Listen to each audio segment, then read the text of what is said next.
읽어주는 교과 첫째 날 11월 13일 일요일 이 삶 너머의 소망. 그리스의 역사가 헤로도토스는 아이가 태어나는 순간부터 일정 기간 애도의 시간을 갖는 어느 부족에 관하여 기록했다.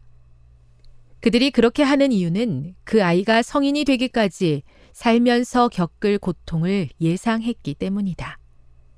그와 같은 의식이 우리에게 낯설게 느껴지지만 그들의 행동에는 어느 정도 일리가 있다. 하나님, 그리고 영원한 소망을 믿으며 살아갈지라도 인생이 매우 고달플 수 있음을 우리는 알고 있다. 그렇다면 짧고 문제 가득한 이 세상에서의 삶 외에 아무런 소망이 없이 살아가는 사람들에게는 인생이 얼마나 더 힘들겠는가. 세상의 작가들은 죽을 운명에 처해 있을 뿐만 아니라 언젠가 죽게 되리라는 사실을 인지하면서 살아가는 인간 존재의 허무함에 대해 기록했다. 어느 사상가는 인간은 분해될 뼈조각에 붙어있는 썩어가는 살덩어리에 불과하다고 이야기했다. 섬뜩한 이야기이지만 반박할 수 없는 말이기도 하다. 이와 반대로 우리에게는 예수님 안에 있는 영생에 대한 성경의 약속이 있다. 핵심은 우리를 위해 죽으시고 부활하신 예수님 안에 소망이 있다는 것이다. 이것 말고 우리에게 다른 어떤 소망이 있겠는가? 고린도전서 15장 12에서 19절을 읽어보라. 바울은 우리 자신의 부활에 대한 소망과 그리스도의 부활이 얼마나 밀접히 연결되어 있는지에 대해 무엇이라고 이야기하고 있는가?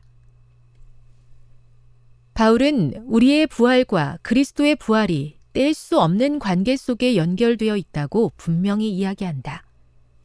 만일 우리가 다시 살아나지 않는다면 그것은 그리스도께서 다시 살아나지 않으셨다는 뜻이며, 그리스도께서 다시 살아나지 않으셨다면 너희의 믿음도 헛되고 너희가 여전히 죄 가운데 있을 것이라고 말한다.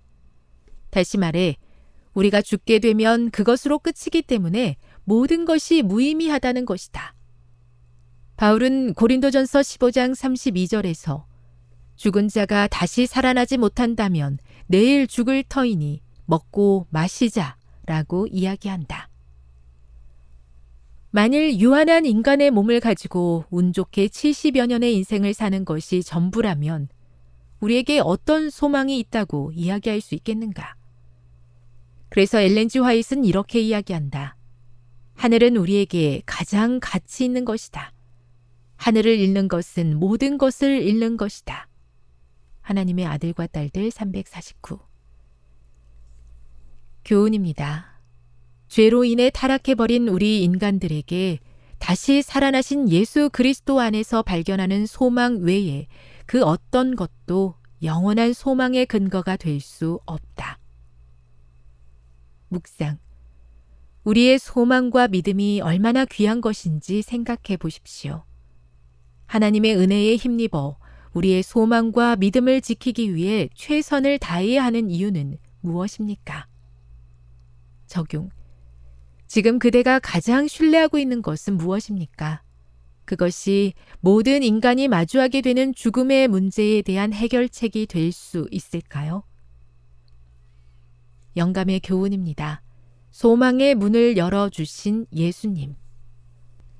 만일 그분께서 당신의 죽음과 부활로서 우리에게 소망의 문을 열어주시지 않았을 것 같으면 우리는 흑암의 공포와 절망의 비극 외에 아무것도 알지 못했을 것이다.